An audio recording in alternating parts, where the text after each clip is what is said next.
हरे कृष्णा। जगत गुरु श्रील प्रभुपाद की जय।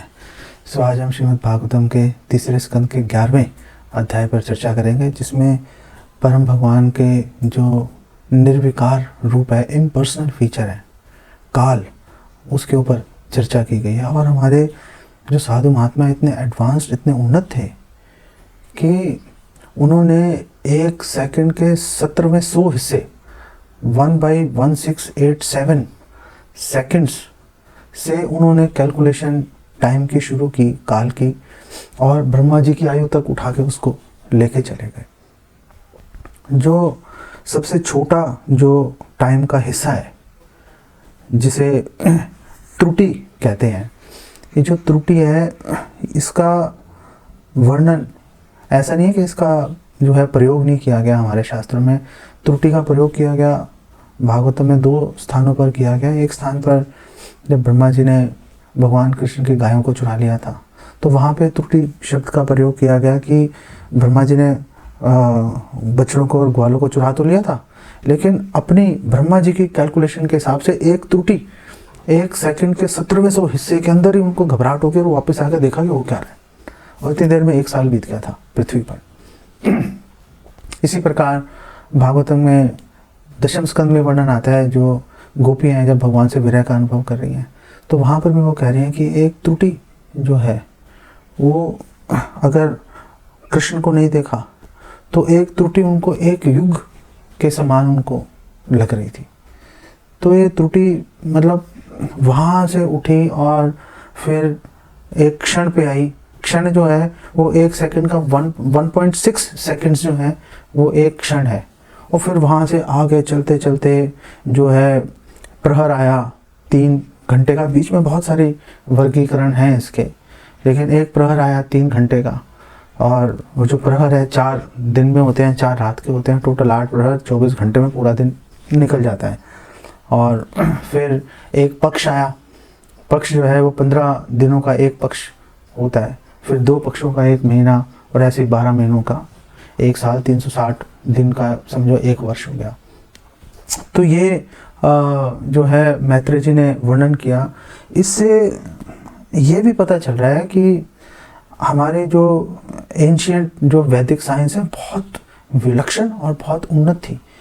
तो जिन लोगों को अपने हिंदू या सनातन धर्मी होने पर उनको ग्लानि जो अनुभव होती है, उनको बिल्कुल कोई ग्लानि नहीं होनी चाहिए। उनको गर्व से बोलना चाहिए कि हम सनातन धर्मी हैं, जो आजकल हिंदू धर्म के नाम से ज़्यादा प्रचलित है। और उनको अपने शास्त्रों का अध्ययन करके देखना चाहिए कि हाँ, हमारे शास्त्रों में कितनी वैज्ञानिक बातें लिखी हुई हैं। पूरी एम्ब्रियोलॉजी जो है श्रीमद् भागवतम में हज़ारों वर्ष पहले से दे रखी है। तो वो उसको स्टडी करेंगे तो उनको अपने शास्त्र पर उनको कुछ विश्वास आएगा जाकर। तो मैत्रेय जी ने विदुर जी को बताया कि देखो, जो सूर्य है वो फोकल पॉइंट है, और सूर्य से जितने भी जीव हैं उनको बेसिकली ऊर्जा मिल रही है, लाइट मिल रही है, हीट मिल रही है। और ये सूर्य है जो अपना चक्कर काट रहे हैं, तो उसी से सारे जीवों के जो है आयु का हरण भी हो रहा है। अरे आयु का हरण क्यों कर रहे हो?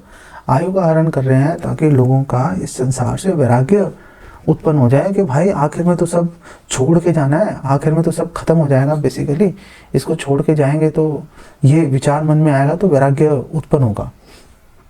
विदुर जी ने बहुत प्रशंसा की मैत्रेय जी की, और विदुर जी ने कहा कि आप समय की जो गति है उसको समझ सकते हो। समय की गति को कोई नहीं समझ सकता। इतना फाइन है समय की गति, इतनी सूक्ष्म है कि कोई समझ नहीं सकता। आप और हम लोग भी, ऐसे घड़ी है, अब घड़ी के अंदर 3 सुइयां हैं, सेकंड की, मिनट की और घंटे की। सेकंड की छोड़ दो तो चल रही है, लेकिन मिनट की और घंटे की जो सुई है वो भी नहीं आप देख सकते कि वो चल रही है नहीं चल रही है। इतनी धीमी और इतनी सूक्ष्म गति से चलती हैं, imperceptible Srila Prabhupada word use कर रहे हैं कि आप पता नहीं लगा सकते। लेकिन विदुर जी ने कहा मैत्रेय जी को कि आप सेल्फ रियलाइज्ड हो। तो क्योंकि आप सेल्फ रियलाइज हो, आप स्वरूप सिद्ध व्यक्ति हो, आपने अनुभवी भक्त हो, आप भगवान की कृपा से आपको ये ताकत प्राप्त हो गई है कि आप समय की गति को जान सकते हो। तो आप प्लीज़ मुझे बताओ कि जो हायर प्लैनेट्स हैं, जो स्वर्ग आदि लोग हैं, वहाँ पर समय की गति कैसे चल रही है। तो मैत्रेय जी ने उनको चतुर्युग के बारे में बताया। उन्होंने बोला देखो, जो युग है कलयुग, द्वापर, त्रेता और सतयुग, तो उन्होंने कहा जो देवताओं के वर्ष हैं, देवताओं का एक दिन मनुष्यों के एक वर्ष के बराबर होता है। 360 जो दिन है मनुष्यों के, देवताओं का एक दिन है। हम लोग एक साल हमारा बीत जाएगा, इंद्र आदि देवताओं का सिर्फ एक ही दिन व्यतीत होगा उनका। ये कैलकुलेशन चलती है, हर प्लेनेट पे अलग चल रही है। ब्रह्मा जी के प्लेनेट पे और अलग कैलकुलेशन चल रही है। तो उन्होंने बताया मैत्रेय ऋषि ने कि जो कलयुग है वो देवताओं के 1200 वर्ष है, और जो द्वापर है वो 2400 वर्ष है, त्रेता 3600 वर्ष है, और सतयुग जो है 4800 वर्ष है। और इनको आप 360 से गुना करेंगे तो ह्यूमन कैलकुलेशन के अंदर मनुष्यों की पृथ्वी लोक की कैलकुलेशन के हिसाब से आ जाएगा कि जो कलयुग है 4,32,000 साल है, द्वापर 8,64,000 वर्ष है, त्रेता जो है 12,96,000 है, और जो सतयुग है वो 17,28,000 वर्ष है। ऐसे 43,20,000 ईयर्स करीब जो है वो एक चतुर्युग पूरा एक टोटल उसका बन जाता है। और मैत्रेय जी ने बताया कि जो दो युग हैं, जैसे जब सतयुग से त्रेता में जाएंगे तो ऐसे नहीं कि एक लाइन खींच गई, आज सतयुग चल रहा है कल से त्रेता शुरू हो जाएगा, नहीं, बीच में युग संध्या आती है। युग संध्या जो है जिसमें कि वो ओवरलैप होता है कि कुछ 100 वर्ष ऐसे होते हैं दो युगों के बीच में, जिसमें पिछले युग का भी प्रभाव चल रहा होता है और अगले युग का भी प्रभाव आ जाता है उसके अंदर, उसको युग संध्या कहते हैं। और मैत्रेय जी ने बताया कि ये जो युग जो संध्या है इसके अंदर जो है यज्ञ इत्यादि जो है धार्मिक कृत्य करना बहुत ही अत्यंत लाभकारी है। और मैत्रेय जी ने बताया कि हर युग के अंदर, जैसे सतयुग से त्रेता में है, त्रेता से द्वापर में है, द्वापर से कलयुग में है, हर युग में जो है धर्म का ह्रास होता चला जाता है, धर्म कम होता चला जाता है, और धर्म जो है वो बेसिकली बढ़ता चला जाता है। एक जो चतुर्युग है जो 43 लाख जो 43 लाख साल है, उसको 1000 वर्ष से गुना करेंगे तो ब्रह्मा जी का एक दिन आएगा, एक दिन बन गया ब्रह्मा जी का। और इतनी जो काल है ब्रह्मा जी की रात होती है, इसको पकड़ेंगे दोनों को तो ब्रह्मा जी का पूरा एक 24 घंटे बन गए। और ऐसे ही 100 वर्ष तक जो है ब्रह्मा जी जो है वो जीवित रहते हैं। ब्रह्मा जी के एक दिन में 14 मनु जो हैं वो अपना जीवन व्यतीत कर लेते हैं, और उनके 14 हर एक मनु जो है 71 चतुर्युग तक उनका जीवन बेसिकली चलता रहता है। जब ब्रह्मा जी की रात आती है तो सब निष्क्रिय हो जाते हैं, सब चीज़ें ओझल हो जाती हैं, सूर्य चंद्रमा की रोशनी भी, जैसे रात के समय सब अंधेरा हो जाता है चारों तरफ, ऐसी सूर्य चंद्र की रोशनी भी खत्म हो जाती है। अनंत शेष है, उनके मुखाग्नि जो है सारे लोगों को प्रताड़ित करना शुरू कर देती है। तो ब्रह्मा आदि जो उच्च लोक के जो ऋषि इत्यादि हैं, मुनि हैं, वो और ऊपर के लोकों में बेसिकली चले जाते हैं और वहाँ पर वो सुरक्षा का अनुभव करते हैं। आगे मैत्रेय ऋषि ने बताया कि चारों तरफ जो है जो प्रलय का समुद्र है वो ठाठे मारता है, लेकिन इतनी सारी तपिश, इतनी सारी हलचल, तूफान चल रहे हैं, इतनी सारी हलचल के बीच में जो है भगवान आराम से अपनी योग निद्रा में भगवान विराजमान रहते हैं, और जो देवी देवता हैं वो भी भगवान की स्तुति करते रहते हैं। तो ना भगवान को इन सारी चीज़ों का जो है उसका कुछ प्रभाव आता है, ना ही जो उनके भक्त जो उनकी स्तुति में लगे हैं उनको भी कोई प्रभाव बेसिकली उसका नहीं आता। ब्रह्मा जी ने उनको बताया कि जो मैत्रेय जी ने बताया कि जो ब्रह्मा जी की आयु है, जो ब्रह्मा जी की आयु है वो भगवान के एक निमेष मतलब करीब आधे सेकंड जो है भगवान की, उसके अंदर ब्रह्मा जी की आयु शेष हो जाती है।